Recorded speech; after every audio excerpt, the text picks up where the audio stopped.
Is Will Byers actually the main character of Stranger Things? Let's get into it. Will Byers has always been one of those interesting characters that I haven't really known what to think of him. In the first season, he's barely in it because he gets abducted, and the whole thing is we have to try and find Will. But ever since then, he's kind of grown very gradually into a very interesting and actually very powerful character. Now, spoilers for Stranger Things season 5, by the way. If you haven't seen the first 5 episodes on Netflix, then turn away now. If you haven't, what are you doing? Go and watch them. But the 5th season really, in my mind, solidifies him as the show's main character.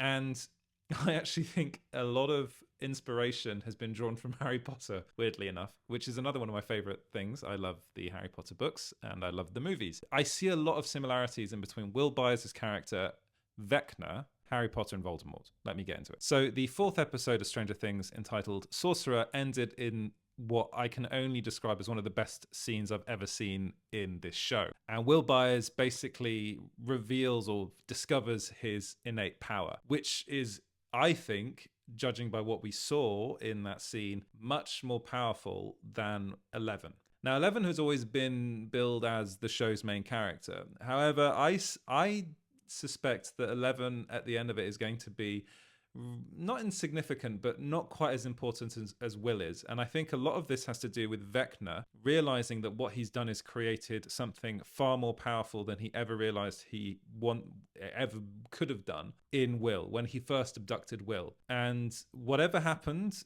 and I think that's all going to be explained in the next episodes of Stranger Things Season 5. Whatever happened in that first season, whatever Vecna did to Will has resulted in Will becoming an incredibly powerful entity. And I think a lot of what's going to happen in the next episodes is Vecna's plan is going to be he's going to try and reverse that. At least this is my theory. I think he's going to go back in time and try and stop or not actually abduct Will, because he clearly discovered something. He clearly did something to Will that he didn't realize he did to begin with, and now I think he's scared of him. And that final scene, it's just excellent and really opens up the show and opens up Will's character even further. There's always been something weird going on with Will, and we didn't really know what was going on.